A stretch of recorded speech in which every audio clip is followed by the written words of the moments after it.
Hi friends, welcome to RK family vlogs. இன்றைக்கி ஒரு full day vlog பார்க்க போகிறோம். இன்னைக்கு எப்படி போகுது அப்படின்றத இந்த விளாகில் பார்க்கலாம். வீடியோக்குள்ளே போகிறதுக்கு முன்னாடி இப்போ தான் நம்ம சேனல் ஃபஸ்ட் டைம் பார்க்குறீங்க அப்படின்னா சேனலை மறக்காமல் சப்ஸ்கிரைப் பண்ணுங்கள். அப்படியே பக்கத்தில் இருக்க பெல் பட்டன் கிளிக் பண்ணுங்கள். அப்போ நான் வீடியோ போட்டதும் உங்களுக்கு நோட்டிஃபிகேஷன் வரும். வீடியோவை மிஸ் பண்ணாமல் பார்ப்பீங்க.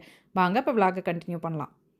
இந்த வீடியோ வியாழக்கிழமை எடுத்தது. காலையில் வழக்கம் போல் சீக்கிரமே எந்திரிச்சு ஒர்க் அவுட்ஸ் பண்ணிகிட்ருக்கேன். கமலும் சீக்கிரமே எந்திரிச்சு மிராக்கிள் மார்னிங் அப்படின்னு ஒரு வெபினார் அட்டன் பண்ணிகிட்ருக்காங்க. நான் இன்னும் பழைய மாதிரி ஒர்க் அவுட் ஸ்டார்ட் பண்ணல. ஃபஸ்ட்டு என்னோடய கால்வலிக்கான ஒர்க் அவுட்ஸ்லாம் முடிச்சுட்டு அதுக்கப்புறமா ஒரு 10 நிமிஷம் 1/4 மணி நேரம் மட்டும்தான் ஸ்ட்ரென்தனிங் ஒர்க் அவுட்டோ இல்லை இந்த மாதிரி கார்டியோ ஒர்க் அவுட்டோ பண்ணுவேன். ஒர்க் அவுட் முடிச்சுட்டு வந்து சமையல் வேலை பார்த்துட்ருக்கேன். இன்றைக்கி கேரட் பீன்ஸ் இருந்தது. அது கூடவே சோயா சங்க்ஸ் போட்டு வெஜிடபிள் பிரியாணி மாதிரி பண்ணலாம் அப்படின்ட்டு ரெடி பண்ணிகிட்ருக்கேன்.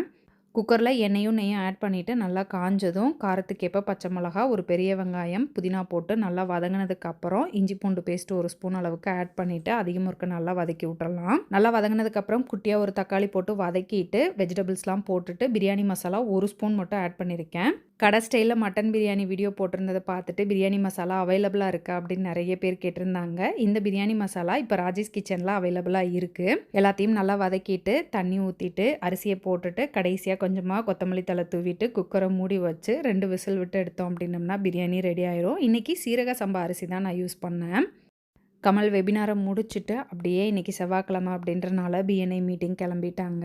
கமல் லாஸ்ட் ஒரு 2 டேஸாக சரியாக தூங்கலை. பயங்கர டயர்டாக இருந்தது அவர் மூஞ்சியை பார்க்கும் போதேன்னு. Tata see you. Cooker whistle வந்து விசிலும் அடங்கிருச்சு. அவ்வளோதான், சீரக சம்பா வெஜிடபிள் பிரியாணி சூப்பராக ரெடி ஆகிடுச்சு. வேன் வந்ததுக்கப்புறமா அவசரமாக ஓடுறா. இப்போலாம் வேன் கொஞ்சம் சீக்கிரமாக வந்துடுது. எப்போவும் 8:10 8:15க்கு வரும். இப்போலாம் 8:05க்குலாம் ஷார்ப்பாக வந்துடுது. அதனால தான் பிள்ளைங்க அவசரமாக ஓடுறாங்கன்னு நினைக்கிறேன். இனிமேல் ஒன்று இவங்களை கொஞ்சம் சீக்கிரம் சாப்பிட வைக்கணும். அப்படி இல்லாட்டி காலையில் பிரேக்ஃபாஸ்ட்டை நான் தான் ஊட்டி விடணும். பிள்ளைங்களை ஸ்கூலுக்கு அனுப்பிச்சி விட்டு என்னோடய வேலைகள்லாம் முடிச்சுட்டு வீடியோவை எடிட் பண்ணிவிட்டு அப்புறமா கடைக்கு போகலாம் அப்படின்னு நினச்சேன். கரெக்டாக எடிட் பண்ணலான்னு உட்காந்தேன். பக்கத்துலேயே ஜேசிபி வந்து சவுண்டு போட ஆரம்பிச்சிருச்சு. கொஞ்சம் நேரம் கழிச்சு தான் வீடியோவை எடிட் பண்ணிவிட்டு மதியத்துக்கு மேலே தான் கடைக்கு கிளம்புனேன். இன்றைக்கி ராஜேஷ் கிச்சனில் ஃப்ரெஷ் பாத் சீவக்காய் அரைச்சிட்டு வந்து பேக்கெட் போட்டுட்ருக்காங்க. நம்மக்கிட்ட சிவக்காய் வாங்கி யூஸ் பண்ணவங்க பிடிச்சி போய் 2 கிலோ 3 கிலோ அந்த மாதிரி தான் ஆர்டர் பண்ணுவாங்க. ஒரு 4 கிலோ ஆர்டர் பெண்டிங் இருந்தது. இன்றைக்கி அந்த ஆர்டரை டிஸ்பாச் பண்ணிடுவோம். கமல் காலையிலேயே பிஎன்ஐ மீட்டிங் கிளம்பி போனனால நான் வந்து கௌதம் கூட தான் இன்றைக்கி கடைக்கு போனேன். மதியத்துக்கு மேலே தான் கடைக்கு போனேன். நான் போகிற வரைக்கும் கமல் சாப்பிடாமல் வெயிட் பண்ணிகிட்டு இருந்தாங்க. நான் கடைக்கு சாப்பாடு எடுத்துகிட்டு வந்து நானும் கமலும் சேர்ந்து உட்காந்து தான் சாப்பிட்டோம். டெய்லியுமே வீட்டிலேருந்து நம்ம வந்து ப்ராடக்ட்ஸ் எடுத்துகிட்டு வருவோம். ப்ராடக்ட்ஸ் எடுத்துகிட்டு வந்ததும் அங்கே போட்டு கொடுத்தது கரெக்டாக போட்டு கொடுத்துருக்காங்களா, லிஸ்ட்டு வந்து கரெக்டாக இருக்கா அப்படின்றத செக் பண்ணி எல்லாமே டோட்டல் கரெக்டாக இருக்கான்னு எண்ணி பார்த்துட்டு அதுக்கப்புறமா தான் வந்து ரேக்லேயே அடுக்கி வைப்பாங்க. ப்ராடக்ட் வந்ததும் எடுத்து ரேக்கில் அடுக்கி வைப்பாங்க. கொரியர் பேக்கிங்லாம் முடிஞ்சதுக்கப்புறம் பார்த்தீங்க அப்படின்னா ரேக் வந்து பாதி காலியாக இருக்கும்.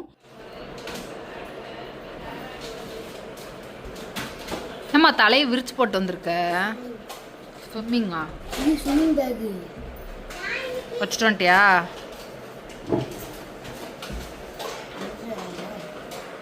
உனக்கு உன் ஸ்விம்மிங் பேக்கை சுமக்கிறதுக்கு அவளா?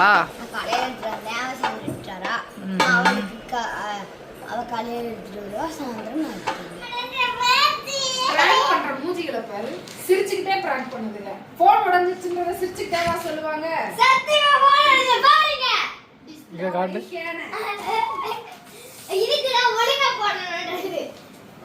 இன்னும் கொஞ்சம் பிராங்க் பண்ற மூஞ்சில பாரு.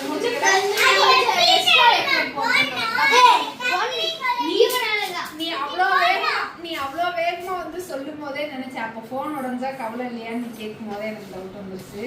இதுல இவ வேற அம்மா வந்துடாத அம்மா வந்துடாத அம்மா வந்துடாத அப்படின்னு போதே நினைச்சேன் அது பிராங்க்னு.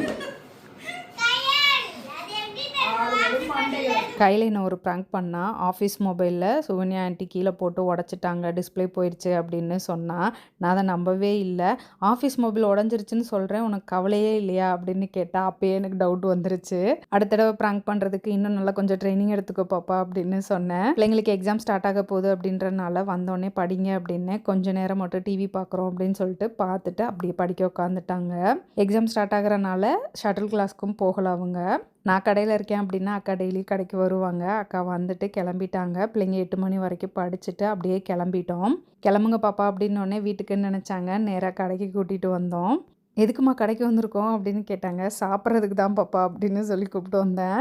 நிலா நிலா ஓடிவா நில்லாமல் ஓடிவா.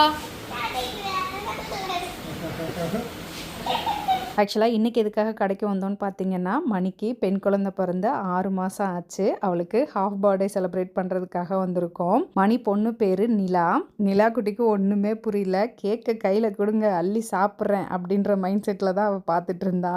பாப்பாவுக்கு ஹாஃப் பர்த்டேக்கு கேக் கட் பண்ணி சாப்பிட்டுட்டு அப்படியே நாங்கள் நைட் டின்னர் சாப்பிட்டுட்டு அப்புறமா தான் கிளம்புனோம். வீட்டுக்கு போகிறதுக்கு 11 மணி ஆயிடுச்சு. Happy birthday, happy half birthday.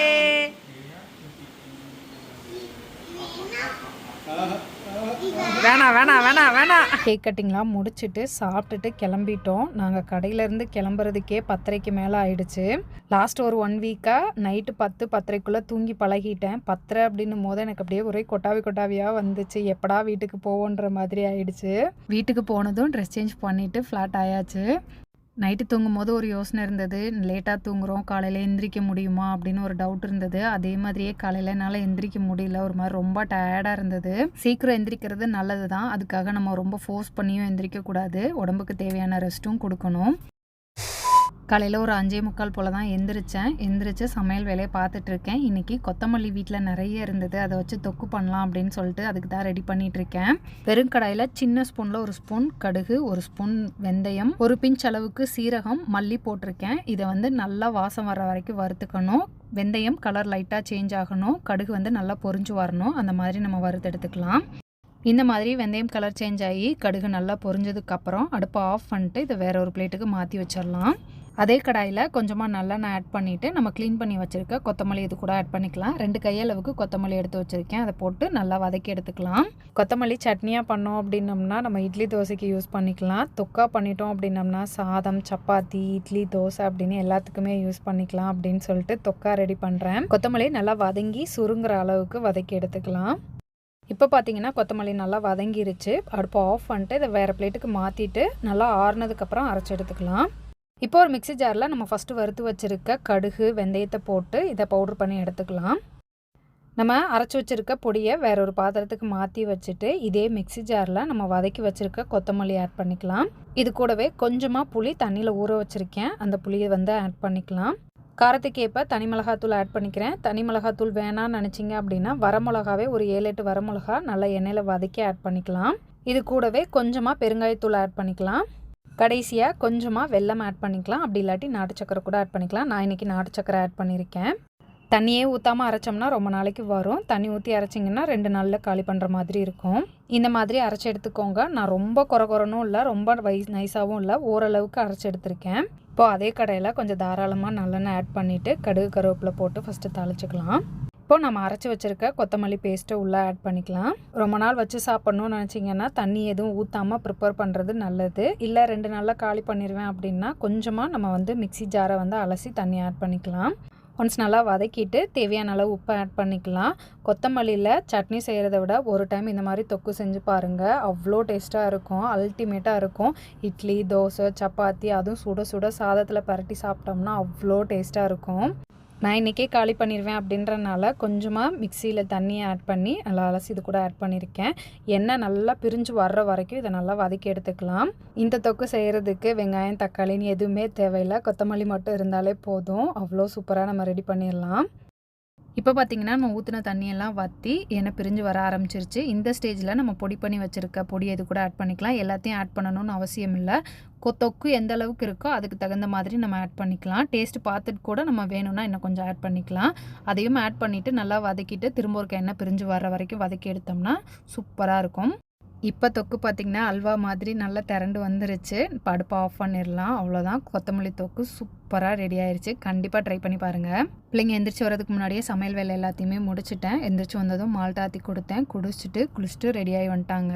இன்றைக்கும் வேன் சீக்கிரம் வந்துருச்சு. நேற்று கண்மணி அவசரமாக ஓடுனா, இன்றைக்கி கையில் அவசரமாக ஓடுறா. வேனு டிராஃபிக் ஆகிறதுனால சீக்கிரமாக வந்துடுறாங்கன்னு நினைக்கிறேன். போதும் பரவாயில்ல போ. பாய். இன்றைக்கி ராஜேஷ் கிச்சனில் கருப்பு கவுனி குழம்பு பொடிக்கான ப்ரிப்ரேஷன் ஒர்க் போயிட்டுருக்கு. இங்கே ப்ரொடக்ஷனுமே வந்து ரொம்ப பிஸியாக இருக்குது. அங்கே பேக்கிங் ஒர்க்குமே வந்து ரொம்ப பிஸியாக தான் போயிட்டுருக்கு. கமல் என்ன கடையில் ட்ராப் பண்ணிவிட்டு கிளைண்ட்டை மீட் பண்ணுறதுக்காக கிளம்பிட்டாங்க. நான் கடைக்கு வந்ததும் இங்கே வேலை ஜாஸ்தியாக இருந்தது. 2 பேர் இன்றைக்கி லீவு அப்படின்றனால நான் பில்லிங்கில் உட்காந்துருந்தேன். பில்லிங் பாதி எடுத்து முடித்ததும் கௌதம் வந்துட்டு கௌதம் வந்ததுக்கப்புறம் பேக்கிங் ஒர்க்கை ஸ்டார்ட் பண்ணிட்டோம். இப்போ கடையில் 5 பேர் ஒர்க் பண்ணுறாங்க. ஒரு 2 பேர் ஒரே நாள் லீவ் போட்டாங்க அப்படின்னா நம்ம இறங்கி வேலை பார்க்குற மாதிரி இருக்குது. ரொம்ப நாள் ஆச்சு நான் இந்த மாதிரி பில் எடுத்து கொரியர் பேக் பண்ணுறது. இன்றைக்கி வாட்ஸ்அப் ஆர்டர், வெப்சைட் ஆர்டர்னு கடகடன் வந்துகிட்டே இருந்தது.